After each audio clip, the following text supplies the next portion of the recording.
dando continuidade na nossa disciplina, então, aqui. Na aula passada, a gente estudou e verificou a questão dos circuitos, quando eles têm a presença, então, de um indutor, né? Então, circuitos, quando eles têm a presença de um indutor, né? A gente viu que o indutor, ele tem a capacidade de armazenar, ele armazena a energia fornecida a ele através de um campo magnético. E a gente viu esses dois gráficos que são comportamento. Então, esse a gente chamou de comportamento transitório, né? E a gente analisou esse comportamento, viu essa curva, né? Com relação à questão da corrente elétrica. Então, nós vimos a questão do comportamento da corrente elétrica e o comportamento da tensão, né? Diferentemente de como acontecia no capacitor, o indutor ele começa, então, com um valor máximo de tensão sobre ele, para esse tipo de circuito, né? Então, a gente viu que a tensão inicial aqui sobre ele é 99,9, ou seja, toda a tensão da fonte está sobre ele. E com o passar do tempo, então, essa tensão sobre o indutor vai diminuindo. Então, a tensão sobre o indutor ela vai diminuindo. E a corrente nesse circuito ela passa a aumentar. Tá? Então, a corrente tem um crescimento. A gente não chegou a analisar aqui, mas a gente poderia ter analisado. Deixa eu só botar aqui a corrente para cá. A gente poderia ter analisado, por exemplo, a tensão em cima do resistor. O que acontece? Se no momento em que a tensão, e no momento inicial aqui, na condição inicial, né, a fonte ela se encontra, então, com toda a tensão sobre o indutor, a tensão sobre o resistor, nessa condição inicial, ela é zero. E conforme essa tensão no indutor vai diminuindo, essa tensão ela se concentra sobre quem? Sobre esse resistor. Tá?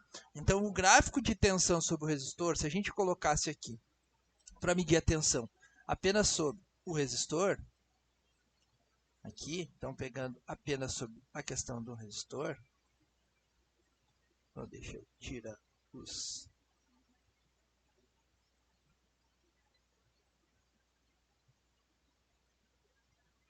demais aqui.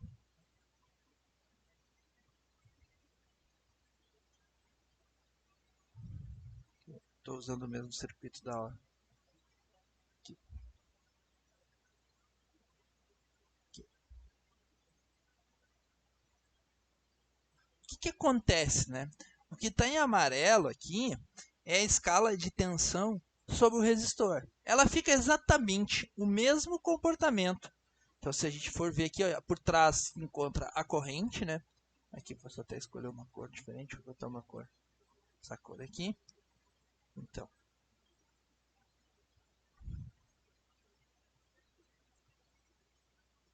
a gente pode perceber que essa tensão sobre o resistor ela é complementar, né? Então, até que ela atinge o valor máximo, que é o valor da tensão no regime permanente. Então, esse que a gente vê em roxo aqui seria a tensão sobre o resistor. E o que está em verde é a tensão sobre o indutor. Notem que sempre, se eu somar a tensão da fonte, a tensão no indutor mais a tensão no resistor, então a tensão nesse resistor mais a tensão no indutor, ela tem que dar a minha tensão da fonte, que é o que acontece, né? Por isso que são gráficos complementares, né? Então é importante só destacar essa questão, né? Porque nós não tínhamos destacado naquele dia, né? Então, tipo, a tensão sobre o resistor. Bom, mas feito isso, um fator que é importante, tirando então essa questão da tensão no resistor, algo que é importante a gente destacar aqui, deixa aqui.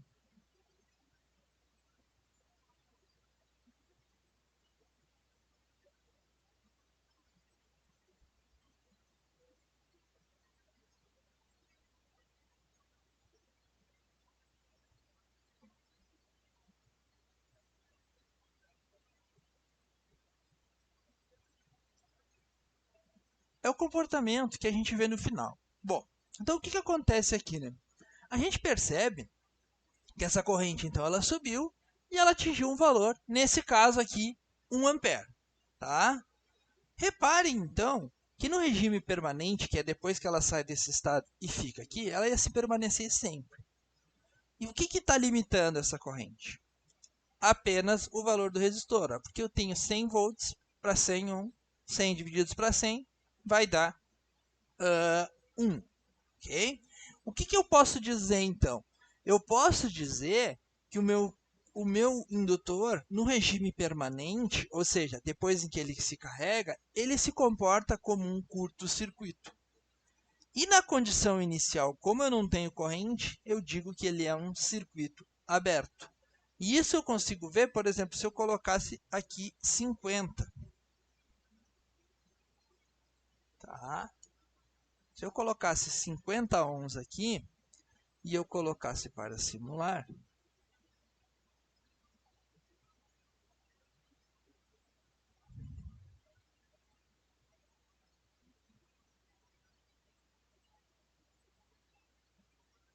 opa, aqui não chegou. O que acontece? Agora a minha corrente é 2 amperes. 100 divididos para 50 no regime permanente. Tá? Então, isso a gente tira algumas conclusões. Até que, por exemplo, eu poderia ir colocar 10 aqui. Eu vou ter 100 divididos para 10, uma corrente em regime permanente. Por quê? Porque o indutor, no regime permanente, passa a se comportar como um curto-circuito, 10. Tá? Então, isso nos leva à seguinte conclusão. Tá? Para a gente analisar, conforme a gente analisou a questão de regime inicial e regime permanente, então análise de circuitos condutores, considerando essas duas situações, os circuitos devem ser analisados na condição t igual a zero e t igual a infinito, que nem a gente fazia com os capacitores. Ou seja, o mesmo circuito é analisado duas vezes, considerando as seguintes situações. T igual a zero, tá? Quando t igual a zero, ou logo que fecha a chave, a gente vai considerar, então, o indutor como um circuito aberto. Tá? Então, a tensão sobre o indutor é máxima, então ele está com toda a tensão sobre ele e não tem corrente sobre ele. Quando o tempo for considerado em regime permanente, então, quando o tempo for igual a infinito, a gente pode dizer, a gente considera o indutor um curto-circuito. E aí ele passa a não ter mais tensão sobre ele, então ele não tem mais tensão sobre ele, e a corrente nesse componente, ela é máxima. Então, por quê? Porque é um curto, né? Então, ele tem corrente máxima, a corrente máxima que está passando ali. O que a gente pode, então, concluir com relação a isso? Tá? O comparativo, né? Na condição inicial, o capacitor, a gente considera ele um curto-circuito. Tá? No indutor, é um circuito aberto. Enquanto que no regime permanente, os capacitores são circuito aberto e o indutor é um curto-circuito. Então é por isso que eles têm essa questão de dualidade, né, e de complementar, e essa questão meio que relação de que um faz uma coisa, outro trabalha sobre uma ótica. Um controla a questão da corrente, então o capacitor está associado ao crescimento de tensão e o indutor ao crescimento de corrente no circuito. Então é sempre por isso que eu trouxe essa tabela para ter esse comparativo entre o que a gente já viu. Então o capacitor a gente considerava na condição inicial curto-circuito. Em regime permanente, a gente considerava o circuito aberto. Abre, os capacitores abrem, ele fica aberto, não tem corrente ali. O indutor é o contrário. Na condição inicial, ele asfixia naquela questão de corrente, e toda a tensão se concentra nele e ele não tem corrente. E quando ele está carregado, então ele consegue armazenar a energia através de campo magnético, ele se considera, então, um curto-circuito. Ok? Bom, e para isso a gente vai analisar circuitos considerando essa situação que nem a gente já fez para os capacitores. Tá? Bom, então, considerando o circuito, determine a corrente e a tensão para a condição t igual a zero no indutor, a corrente e a tensão para o regime permanente t igual a infinito no indutor, e realizar a simulação do circuito.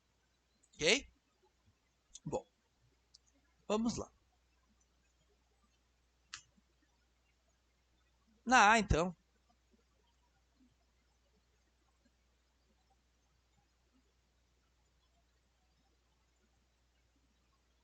Na A, a gente tem, então, que T é igual a zero. Bom, quando T é igual a zero, a gente sabe que no indutor, então o indutor a gente considera no indutor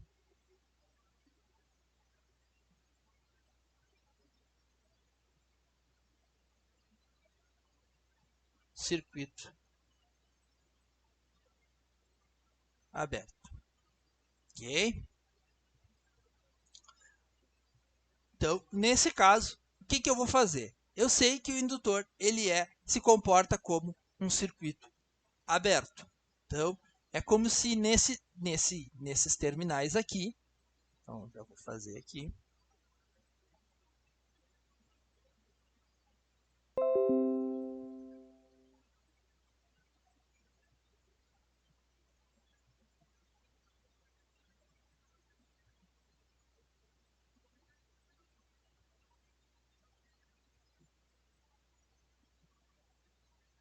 aqui.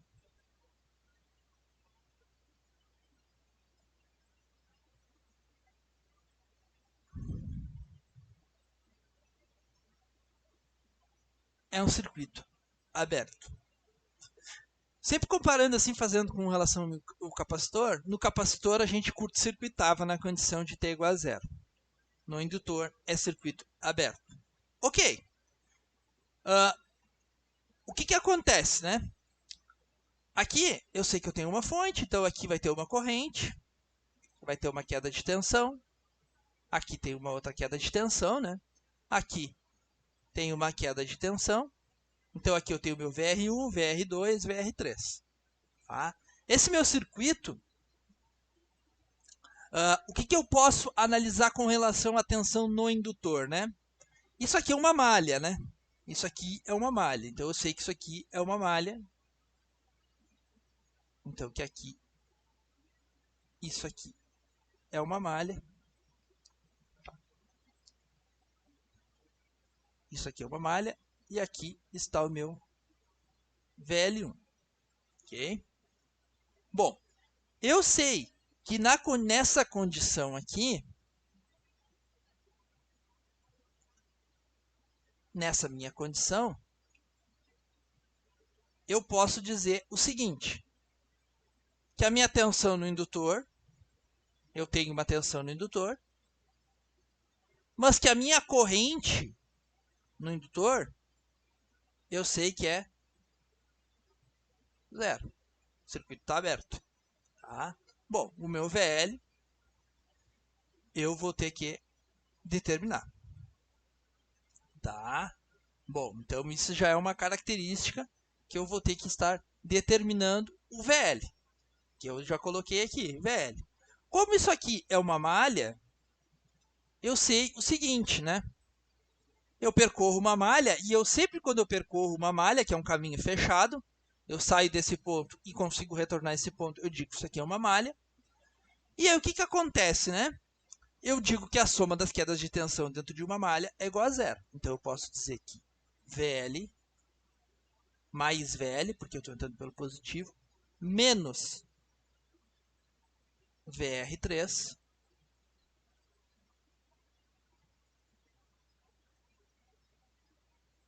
é igual a zero.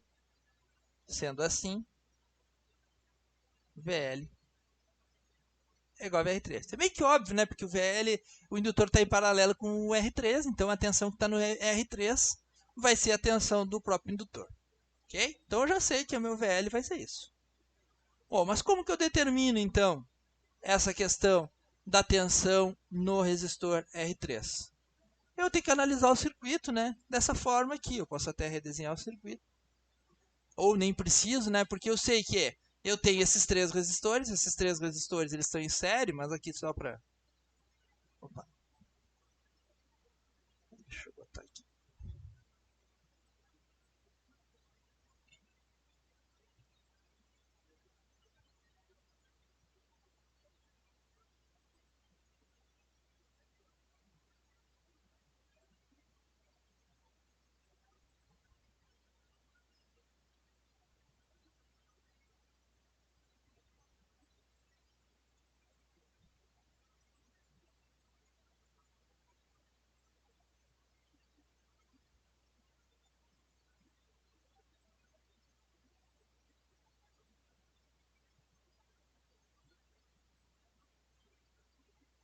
Então eu tenho esses 3 resistores. Então eu tenho 100 volts aqui, 5K, 10K e 5K. Eu vou ter então uma corrente que vai percorrer esse circuito, que eu posso chamar de I total, e eu posso determinar então que o meu I total nada mais vai ser do que V da fonte sobre o meu resistor equivalente, que é esse circuito, é um circuito série, né? Então eu tenho que o meu resistor equivalente vai ser igual a 5 mais 10 mais 5, que é igual a 20K, né? Porque está tudo em K. 1.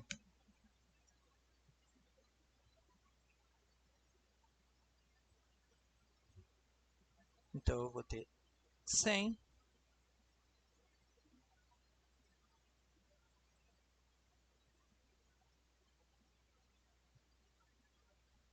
divididos para 20, né? Que vai ser igual a 5.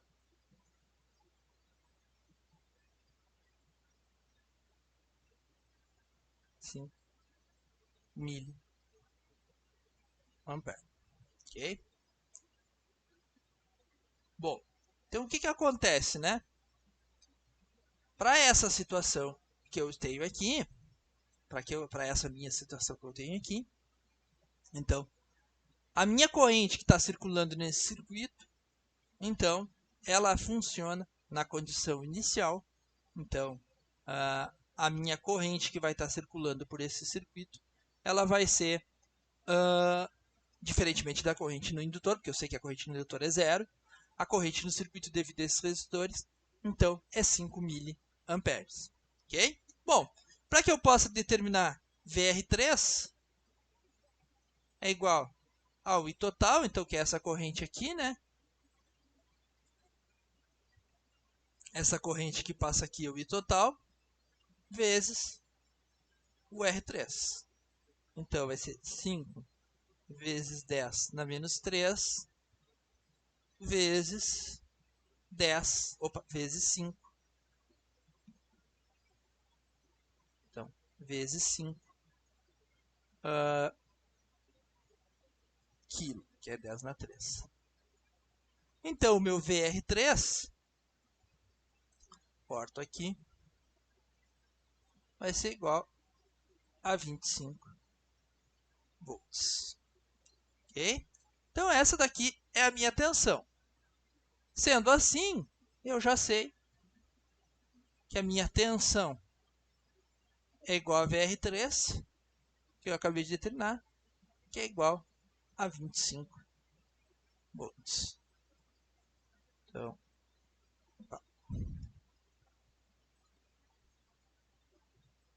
aqui. E essa condição, então, nessa condição, eu sei que o meu VL é igual a 25 volts. Ok? Então, eu sei que para a condição inicial do meu indutor, que é um circuito aberto, ele tem uma tensão, a minha tensão nesse indutor vai ser igual a 25 volts. Condição inicial. Bom, corrente e tensão para o regime permanente. Então, agora a gente vai fazer para o regime permanente. Tá? Bom, no regime permanente, o que acontece, né? Primeiro, então, que o T é igual a infinito. Então, no indutor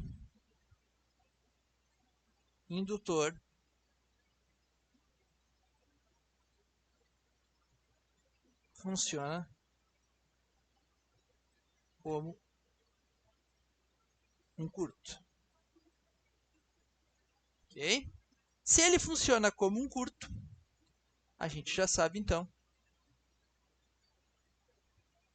o seguinte, que o VL vai ser igual a zero e que o IL a gente vai ter que determinar. Tá? Bom,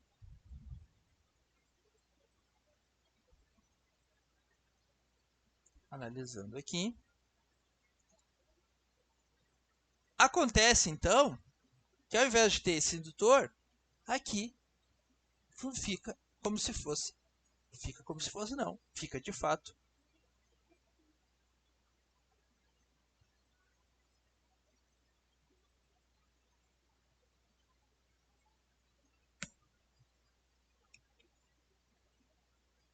um curto. Ok? Ficou um curto-circuito. Bom, sendo assim, a gente pode analisar o circuito da seguinte forma.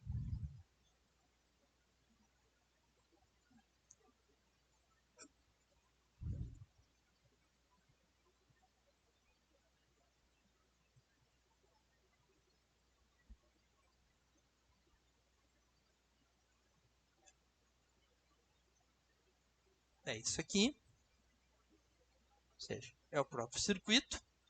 Só que agora, o que vai acontecer?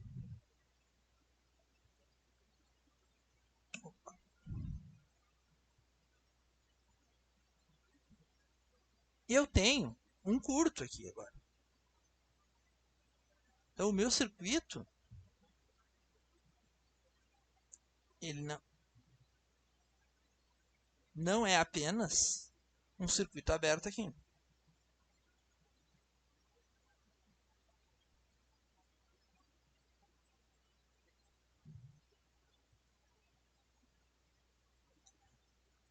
E o que vai acontecer, né?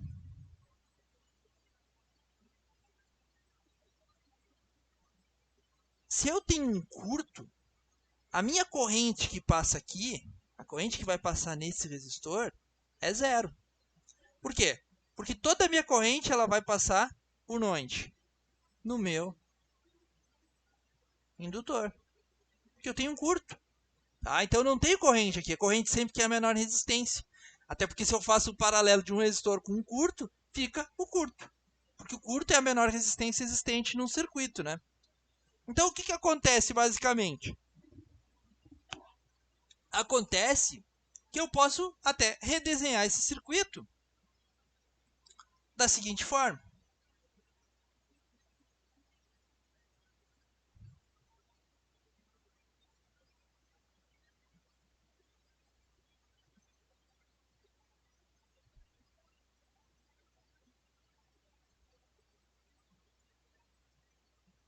Aqui. E essa parte que eu tenho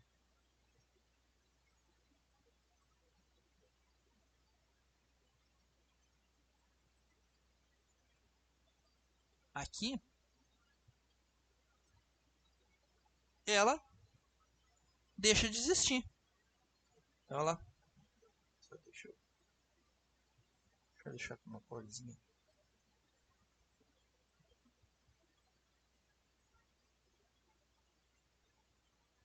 Deixar ali, mas com uma corzinha assim. Então a minha corrente, esse ramo aqui, não tem corrente, ficou mais fraquinho. Então basicamente que a minha corrente que vai controlar a minha corrente no meu indutor, o meu IL, vai ser a tensão da fonte sobre o meu resistor equivalente. Mas qual é o meu resistor equivalente que eu tenho nesse caso aqui? Para esse caso, eu tenho então o meu resistor equivalente é igual a 15 quilon. Ah, então eu teria 100 divididos para 15 vezes 10 na 3. Então, o meu IL vai ser igual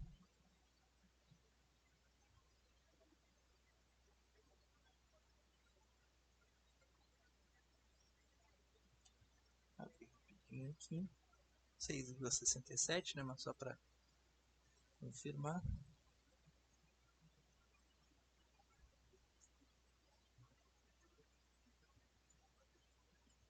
Cem divididos para 15, 6,67 miliampere.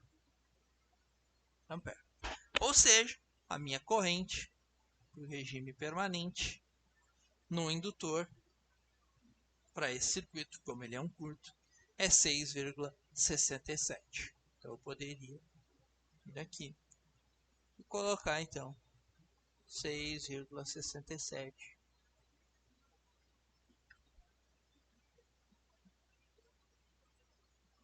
miliamperes. E aqui, então, a gente teria os dois. Mesmo circuito, duas análises, inversa de como a gente fazia com o capacitor. Bom, na C pede para a gente fazer, claro, obviamente, que é a simulação do circuito.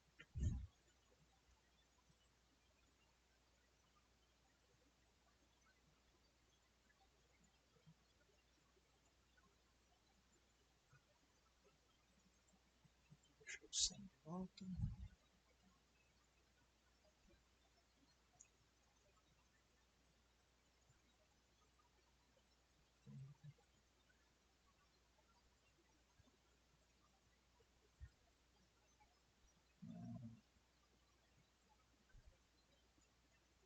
Aqui, vamos abrir e fazer um novo circuito.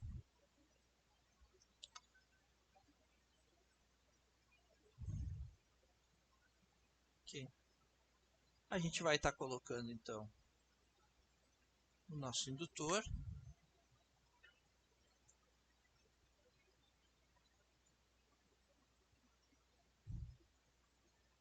Os nossos resistores.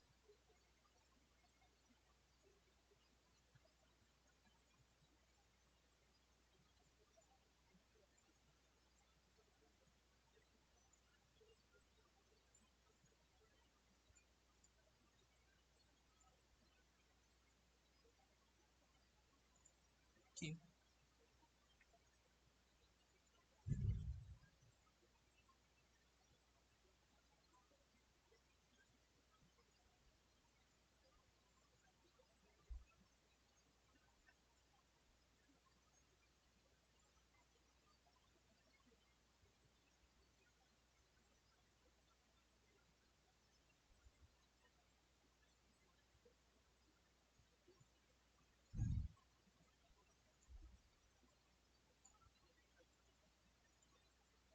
Então vou mudar os valores aqui, vou tirar o net label, que é essa questão, não ficar muito poluído ali, né?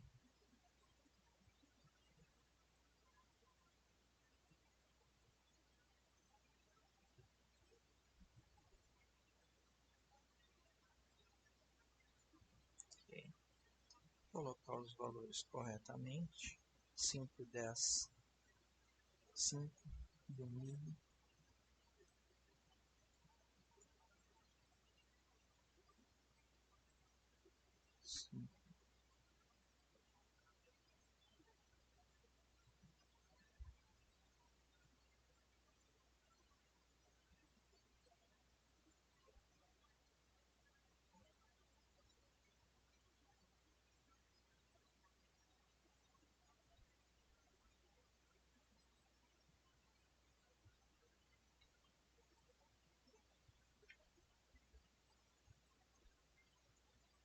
Ok.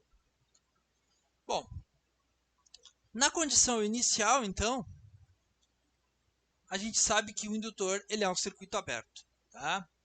Então, para que a gente consiga simular a condição inicial, assim como a gente fazia lá no capacitor, que a gente metia um curto nele, no indutor a gente vai ter que abrir, vai ter que ele vai ser um circuito aberto.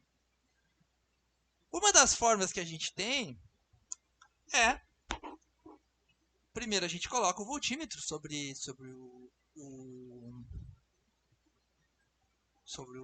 indutor, né? Coloco esse aqui do outro lado aqui. Eu já vou colocar aqui nesse nozinho, depois eu já digo o porquê, tá? E eu vou colocar o amperímetro nele, tá? Só que, bom, se eu simular aqui, ele vai me mostrar, dependendo da forma como eu colocar, ele vai mostrar a variação e depois vai mostrar em regime permanente, né? Se eu botar aqui já em regime permanente, ele já vai me exibir a condição de regime permanente. Só que eu sei que na condição inicial, logo que eu ligo, ele é, então, um circuito aberto, ok? Se ele é um circuito aberto, o que acontece? Eu vou aqui e sempre pego desse lado. E é por isso que eu botei a referência aqui, ó, porque aqui é uma referência que está ligada nesse ponto. Então, para medir tensão, eu meço entre dois pontos. E, obrigatoriamente, né, que eu vou conseguir estar verificando a tensão, tá? Só que quando eu estou pegando essa tensão aqui, aparentemente pode parecer o seguinte, tá, mas essa tensão tem que dar zero. Não, porque tensão é diferença de potencial. Tanto que se eu simulo aqui, não coloquei o valor da fonte aqui, botou 100.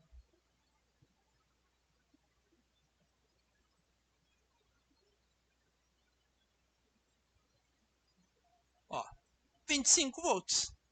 Tá? Ele está pegando a tensão, que nada mais é do que a tensão que está no nesse resistor. Mas eu estou colocando aqui sobre o indutor.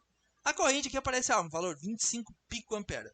Isso aqui é meramente por um detalhe do próprio simulador. A gente considera essa corrente é zero. Um valor de 25 vezes 10 no menos 12, né? Então é zero, né? Então, esse é por um mero preciosismo, né? Do circuito. Então, corrente zero, tensão de 25 volts, conforme a gente tinha achado.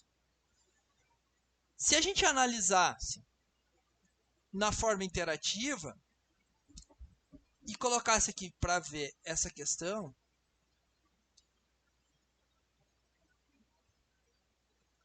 agora eu vou fechar o circuito primeiro. Primeiro eu vou fechar o circuito. Tá, então a gente viu que na condição inicial é 25, né? Quando eu fecho, bom, quando eu fecho, aí é a segunda condição, né? Fechei, a gente viu. Então, que quando fechou, a tensão sobre o indutor vai para zero e a corrente nele fica em 6,67. Simulando aqui, a gente vê que a tensão tem um valor aqui vezes 10 na menos 16, então que a gente pode considerar como zero, né? É meramente um preciosismo de simulador, e a corrente de 6,67. Ok? Bom, obviamente, se eu olhasse no, na questão do simulador, deixa eu ver se eu consigo.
de acordo com a constante de tempo, eu nem consigo pegar o instantezinho dos 25. Ó. O primeiro ponto em que eu consigo pegar é nos 18 aqui. Mas aí é por uma questão da forma como esse circuito ele é feito, em que ele se carrega muito rápido. Tanto que pode ver aqui, ó, que isso aqui eu já estou trabalhando. A constante de tempo desse circuito é pequena. Ela é algo muito pequeno, o valor. Tanto que o primeiro pico que ele me dá é só em 18, mas é por uma questão de cálculo. Mas aí é por causa do valor das minhas resistências. Né? A gente viu que quanto maior o valor da resistência que o meu circuito está vendo, maior é a constante de tempo. Né? Então, se aqui se eu estivesse trabalhando com valores em on ou algo desse tipo, essa constante de tempo eu conseguiria talvez pegar aquele instante inicial daqueles 25, que aqui eu nem consigo perceber de tão rápido que é. O software não consegue fazer o primeiro cálculo ali que nem a gente fez na condição inicial, porque o simulador ele tem um tempo de resposta, diferente da gente que quando a gente calcula que a gente está calculando naquela condição, né? O simulador, como ele tem que fazer esse cálculo muito rápido e já plotar, ele acaba que ele tem, tanto que se a gente vai vendo aqui, ó, sempre tem entre um ponto e outro tem uma diferença de tempo que se passa, né? Isso aqui é porque essa diferença entre esse ponto e esse ponto é porque ele precisou fazer o cálculo para chegar ali, né? Então, por isso que fica uma reta, né? Então, a mesma coisa acontece aqui, né?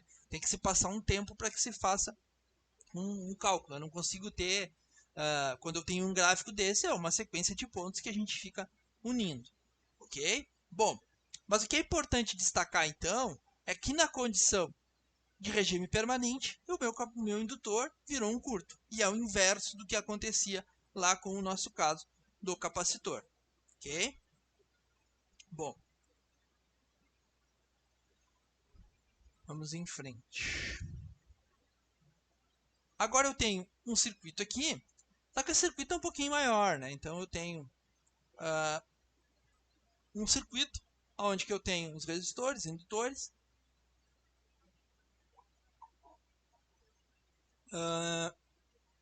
e eu tenho que calcular novamente para as duas condições. Então, na letra A, eu sei que T é igual a zero, então indutor é aberto,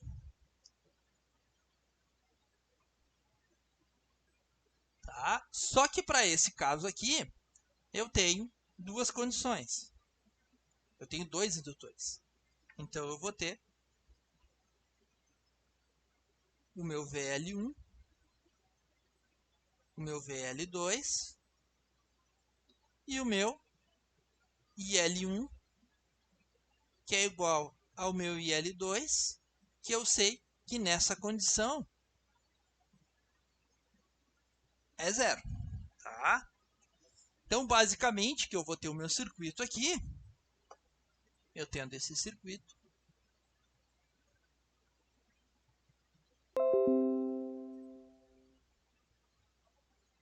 eu tendo esse meu circuito aqui,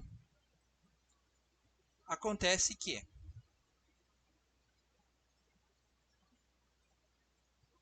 aqui é um circuito aberto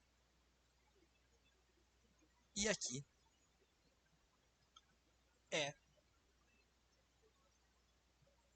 um circuito aberto.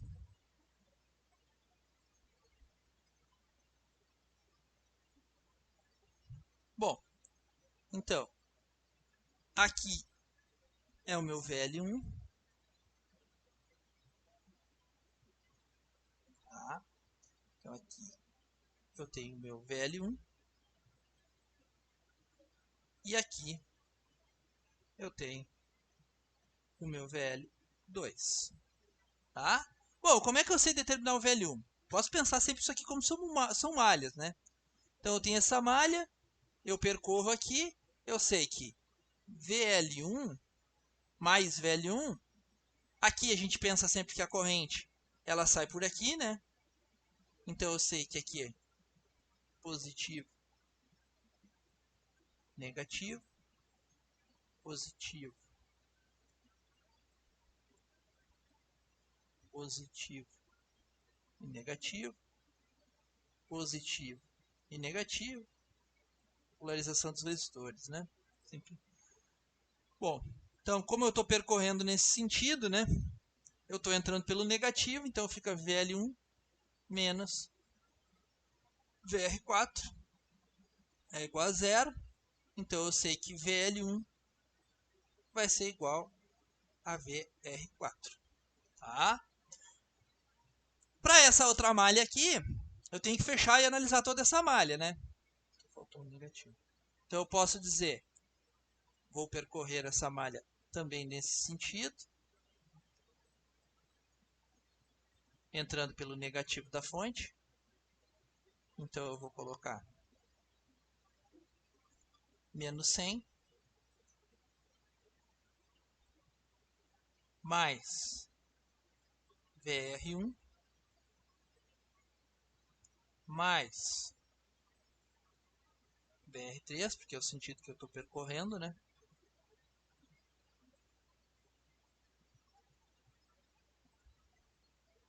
Menos 100 mais VR1 mais VR3.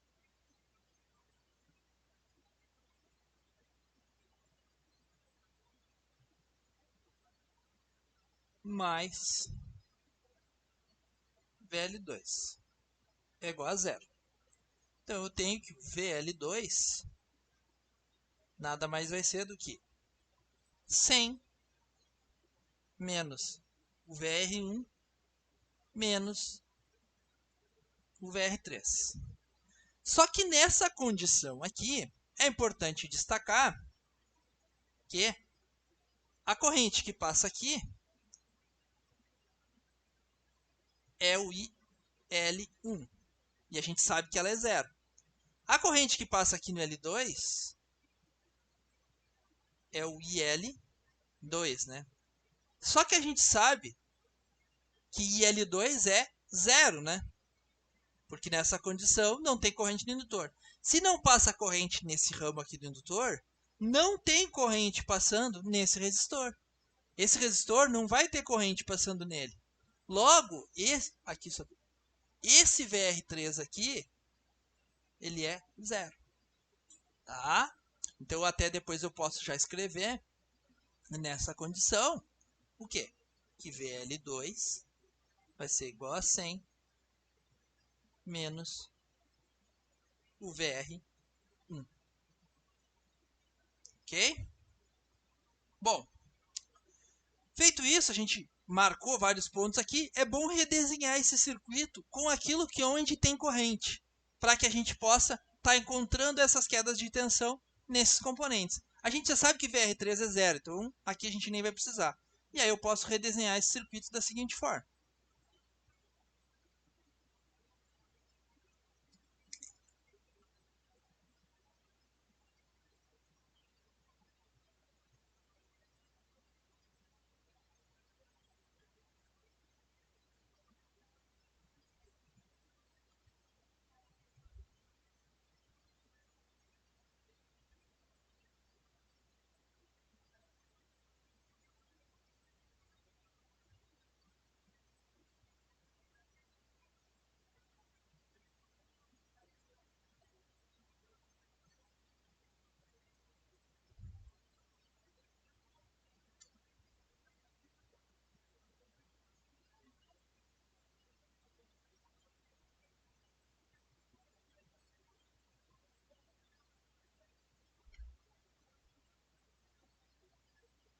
Redesenhando o circuito.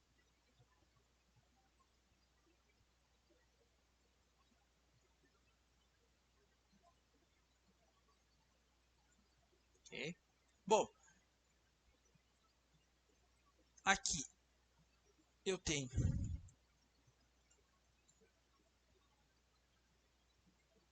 o meu R4. Aqui eu tenho o meu R2. E aqui eu tenho o meu R1. Ok? Bom, o que é importante destacar aqui, né? O VL1 vai ser igual ao VR4, então vai ser igual a essa tensão aqui. enquanto que o meu VL2 vai ser 100 menos o meu VR1. Tá? Então, eu preciso saber a tensão no VR1 e eu preciso saber a minha tensão no VR4. As correntes, eu já sei que as correntes no indutor são zero, né?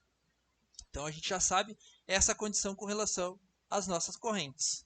Tá? Bom, aqui, 5K,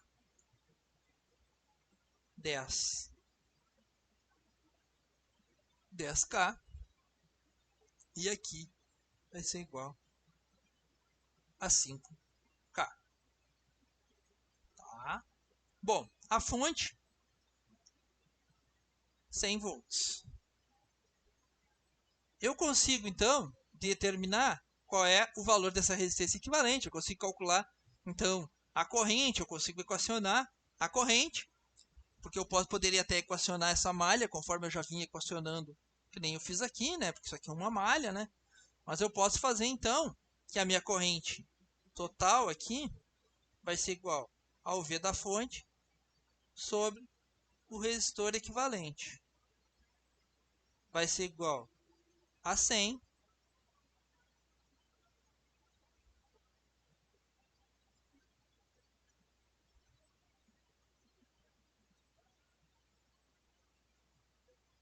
sobre, se não fiz nada aqui errado,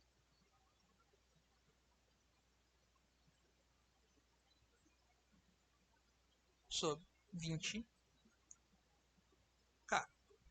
Ok? Que eu já posso botar, em vez de colocar K, né, eu coloco 20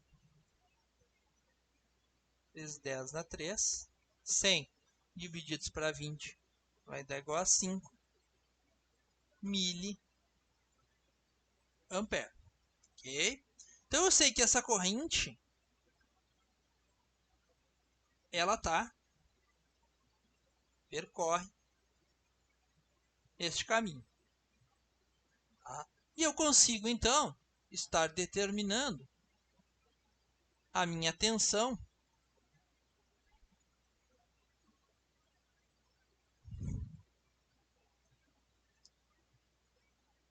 no VR1, que é I total vezes o R1, que vai ser igual a 5 vezes 10 na menos 3 vezes 5 vezes 10 na 3, que é igual a 25 volts.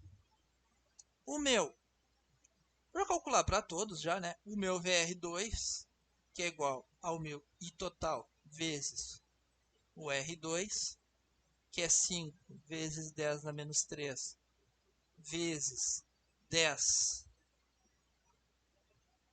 vezes 10 na 3, né? Que vai ser igual a 50 volts. E o meu VR3, que é igual ao I total, vezes o R3, que é igual a 5 vezes 10 na menos 3. Opa, aqui faltou um. É que eu escrevi errado aqui, pessoal. Quando eu escrevi aqui, eu só botei 10 na 3, né? 10 vezes 10 na 3. Né? Faltou um. Vezes 10 vezes 10 na 3. Tá? Que aí corta isso aqui, né? Isso aqui, corta isso aqui, só para deixar representado. Que vai ser igual a 25 volts. Ok? Então, 25, 50 e 25. Para que eu possa determinar, então, o meu VL1, eu volto aqui e posso fazer, então, né? O meu VL1 nem é VR3, né, pessoal? Aqui não é VR3, é VR4, né? Eu fui empolgado aqui, ó, porque é R1, R2 e R4, né? Chamei de R3, mas é R4. Aqui também. Porque o R3 está aqui e a gente sabe que a tensão nele, para essa condição inicial, é zero.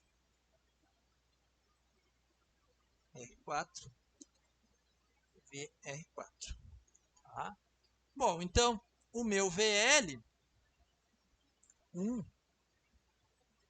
o meu VL1 é igual a VR4. Então é igual a 25 volts.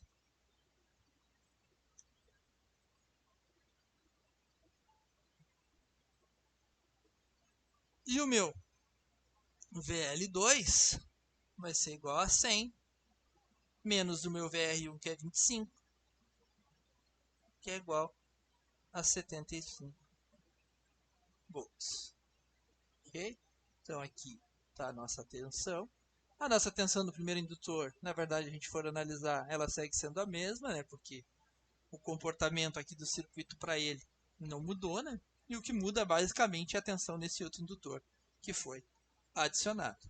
Então, para esses casos aqui, então eu posso voltar e preencher que o VL1 é igual a 25 volts e o meu VL2 é igual a 75 volts. Ok? Condição inicial. A gente analisou condição inicial no indutor, no caso nos indutores, né? Eu aproveitei o texto, ficou com isso daí. Bom, agora na condição de t igual a infinito, né?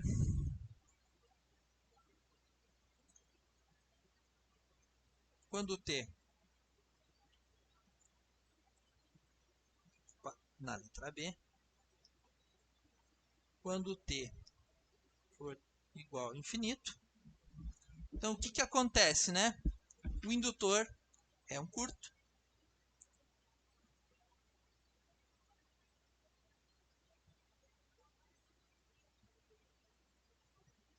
Então, o indutor ele se comporta como um curto. Se ele se comporta como um curto, eu já posso dizer que o meu VL1 é igual ao meu VL2, que eles são zero. E aí eu vou ter que determinar o meu IL1 e o meu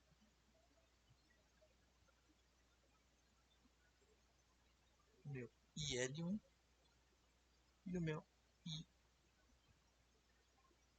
Esse meu I tá muito feio. L1 e o meu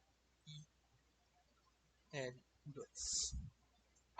Ok? Bom, então eu sei que o meu ele vai se comportar como um curto, então é importante já pegar aqui.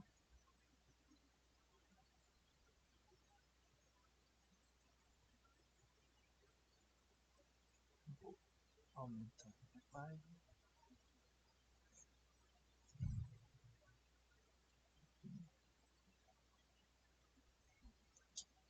Então, nesses pontos aqui, ele se torna um curto. Aqui e aqui.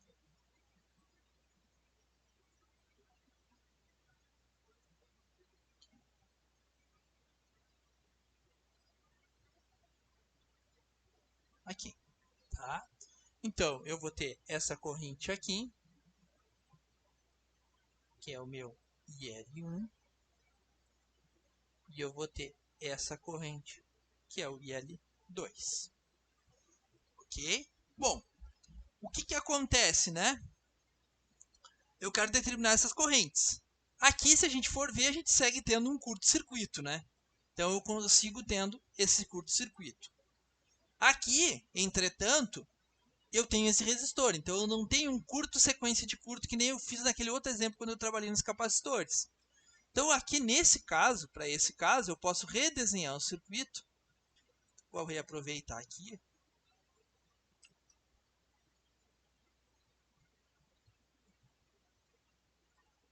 Então, eu redesenhando o meu circuito. Acontece que eu tenho o seguinte. Primeiro que eu vou colocar o meu R3 aqui.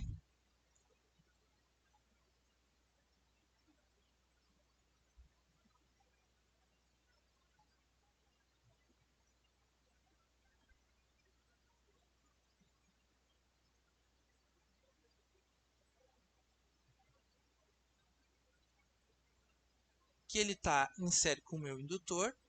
O indutor eu vou colocar em vermelho aqui, porque ele é um curto. Ok.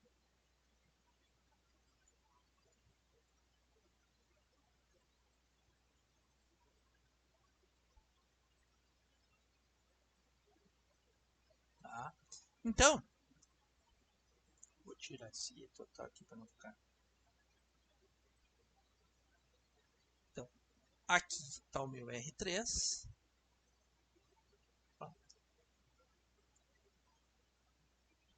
Aqui está o meu R3. Tá? Bom, então essa corrente que circula aqui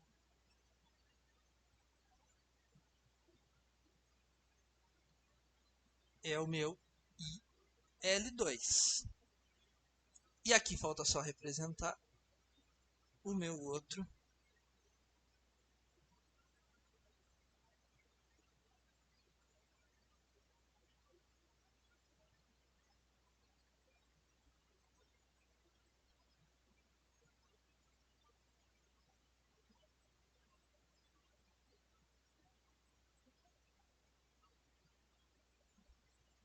aqui, que a gente coloca em vermelho.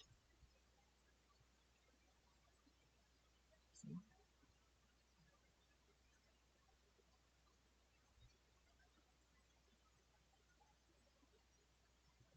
Só que o que acontece, né?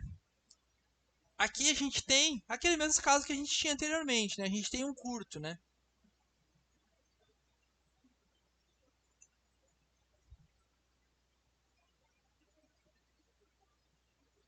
Tem um curto, né? Então essa parte do meu circuito aqui,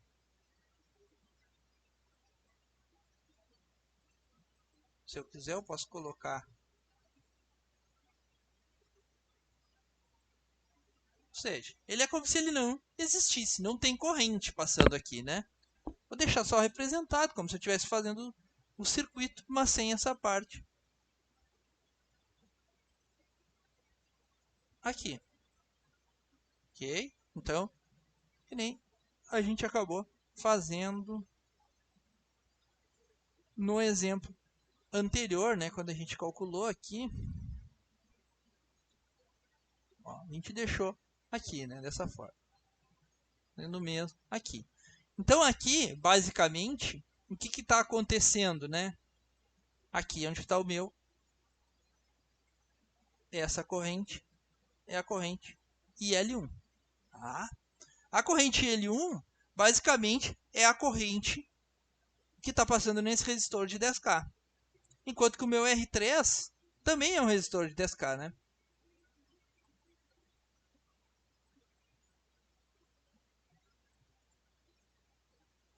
Ok. Quando a gente curto-circuita, a gente está em busca dessas correntes, né? Primeira coisa, então. Eu poderia... Esse circuito está todo editado, mas eu poderia até redesenhar ele de uma forma bem simples, da seguinte forma. Eu tenho um resistor, um outro resistor. Posso aqui.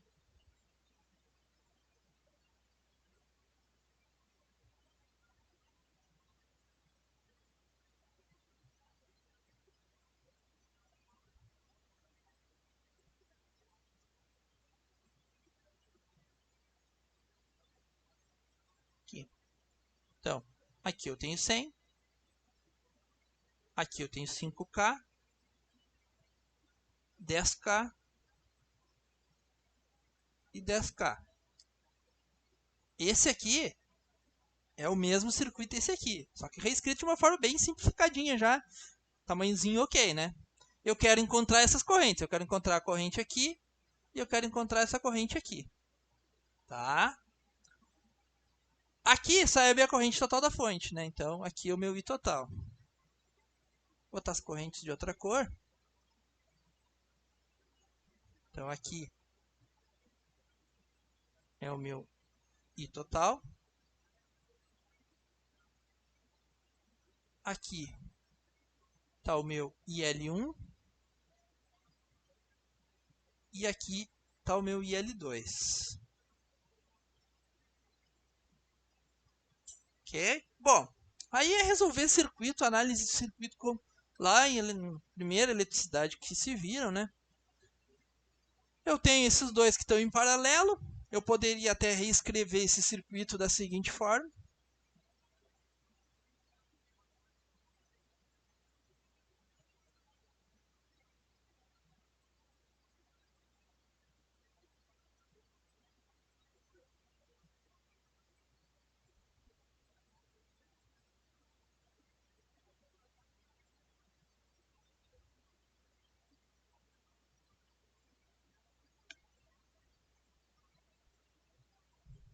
Um pouquinho menor, não precisa ser tão grande.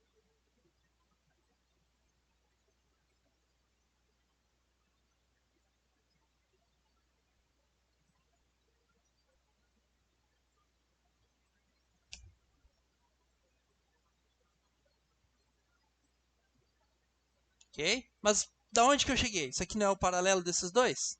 Então, o meu paralelo do meu R3 com o meu... Então, R3 e R2. Então, se eu fizer o paralelo de R2 com R3... Se eu fizer o paralelo de R2 com R3, eu faço 10K vezes 10K, 10 mais 10. Então, o R23, que é o paralelo desses dois, vai ser igual a 5K. Bom, isso aqui eu poderia matar rapidamente, porque como as resistências são iguais, fica a metade, né? Então, isso aqui é um equivalente. Então, basicamente, que a fonte, ela enxerga o quê? A fonte, ela enxerga 100 volts, 5K, e aqui ela enxerga 5K. Bom, o meu I total, que está aqui, ó, a gente representou inicialmente, o meu I total, que está aqui,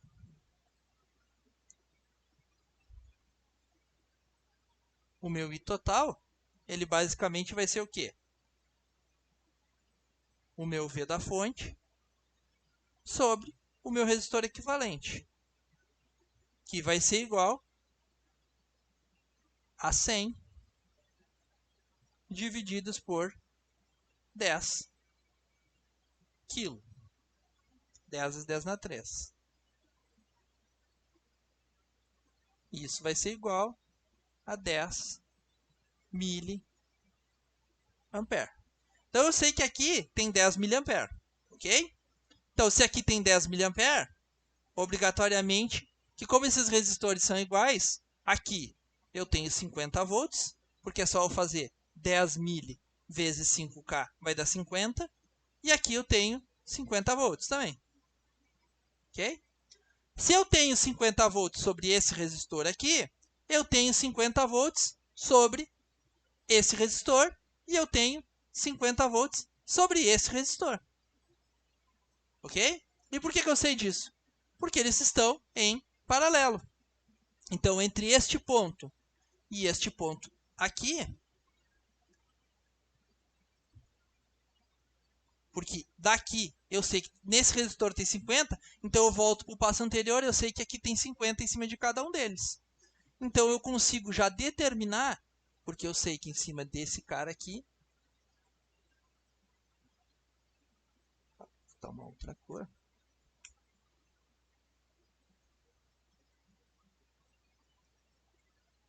mudar de posição aqui, que eu sei que entre esse ponto e esse ponto,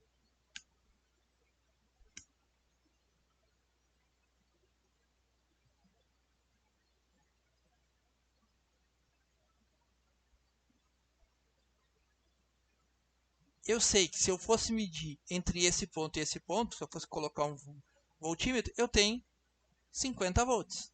Então, se eu tenho 50 volts em cima desse resistor, eu já consigo determinar o quê? A corrente IL2.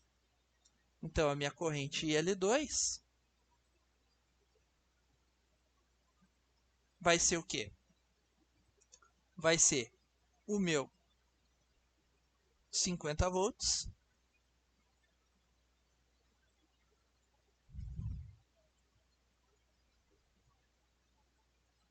C50.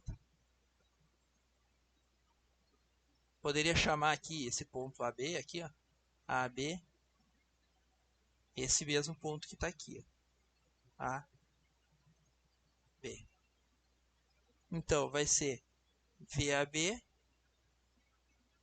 sobre R3, que vai ser igual a 50 divididos para 10, que vai ser igual a 5, já posso pôr aqui, miliampere.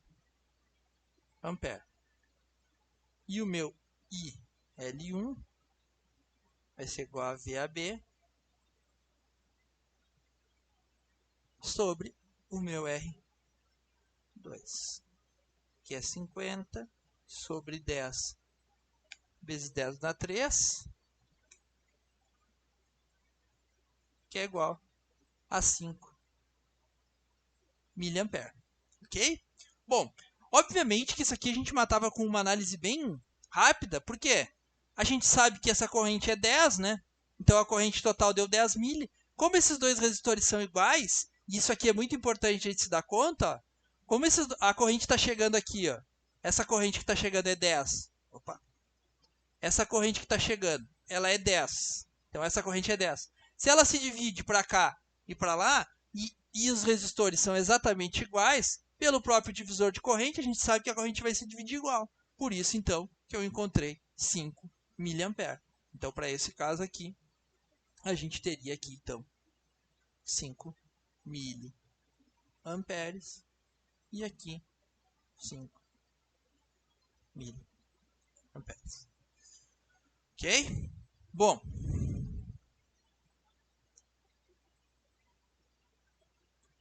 aqui e aqui, então, para o nosso exercício. Tranquilo? Bom, pode ver que é duas formas de analisar o circuito, considerando coisas que a gente já sabe de análise de circuito e considerando mais essas questões do simulador. Bom, aqui na simulação, basicamente, eu vou estar girando aqui, colocando um resistor de 10 kg.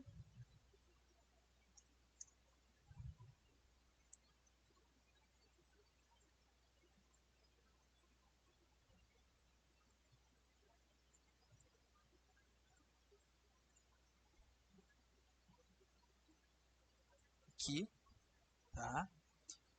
Vou mudar o valor.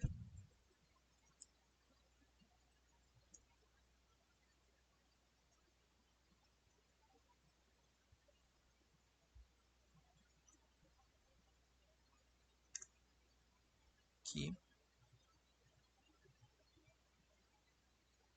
Aqui. Bom,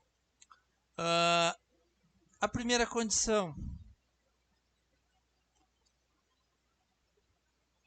que a gente simula, então, a gente acaba simulando sempre a primeira condição, que é quando é circuito aberto, indutor aberto. Então, eu vou abrir os dois indutores.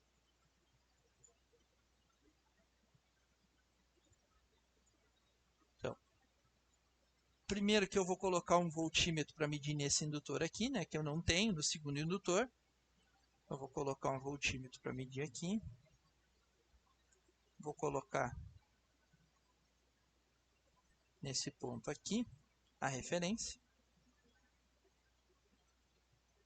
Okay? Então, coloquei um voltímetro. E vou colocar um amperímetro também nesse ramo. Vou colocar aqui nessa parte, que vai estar medindo. Vou abrir o circuito aqui nesse indutor.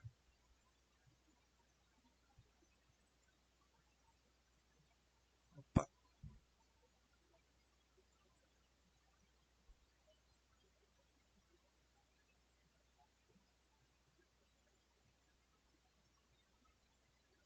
apertar aqui. Deixa eu só puxar.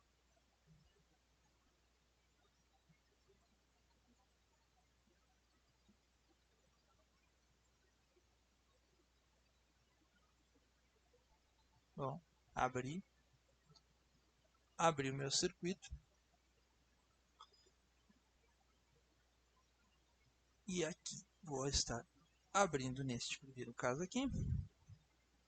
Então, abri ali, abri aqui, coloquei nas referências, as correntes, desceu a P, vamos ver. Okay. As correntes estão zero, então a corrente está zero. O valor de pico ampere a gente é meramente questão de simulador mesmo, né? Aqui a tensão no L2, aqui eu só vou mudar, né? Porque eu acho que no meu problema. Tá, isso é. Vamos mudar aqui. Aqui é R3. Tá aqui 43. Coloco R4 aqui. Só para ficar igual. Assim, né, pessoal? Obviamente que aqui a minha simulação tem bastante coisa aqui, ó, dados um por cima do outro, tudo mais, né? Que aqui eu já faço de uma forma rápida e tudo mais, né? Quando a gente faz uma simulação um pouco maior assim, é bom sempre dar mais espaço, né? Acabei que eu sempre faço meio apertado. Mas aqui ó, o valor 75 volts, que era a tensão no 2, né? Acho que a gente encontrou isso. Ó. No 2, 75 e no 1, 25. Ok, fechou. Perfeito. Feito com sucesso. Essa seria a condição inicial. A condição em regime permanente, eu fecho aqui, as minhas tensões vão dar zero, e agora eu encontro as minhas correntes, então 5 mA, 5 mA. Então aqui eu tenho em regime permanente esses cálculos, verificando então. Vantagem que esse tipo de problema eu consigo, tanto com indutores quanto com capacitores, eu consigo estar então fazendo e verificando através da simulação. É uma forma da gente estar verificando através da simulação e facilita, né? E aí sempre para destacar, né? Então, o que é importante aqui, né? Sempre para nós, né? Relembrarmos, né? O que é muito importante é sempre lembrar dessas condições aqui. Comparativo, né? Quando tem o que acontece no capacitor e o que acontece no indutor. Ok? Na próxima aula a gente vai estar trabalhando em algumas situações, considerando alguns circuitos com a presença dos dois, alguns circuitos específicos e tal. Tá? Que aí a gente entra na parte dos circuitos RLC como um todo, né? Que tem os dois tipos de componentes. Obviamente que a gente não aprofunda tanto nessa parte, até porque a complexidade envolvida é um pouco maior, mas em termos de análise, a gente vai fazer essas mesmas considerações. Só que no indutor, dependendo da situação, no T igual a zero, eu pego todos os capacitores, abro, e os indutores os capacitores eu curto-circuito e os indutores. Então eu vou ter que fazer os dois no mesmo circuito, entenderam?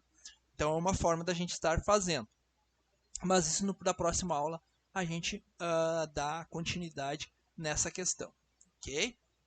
Bom,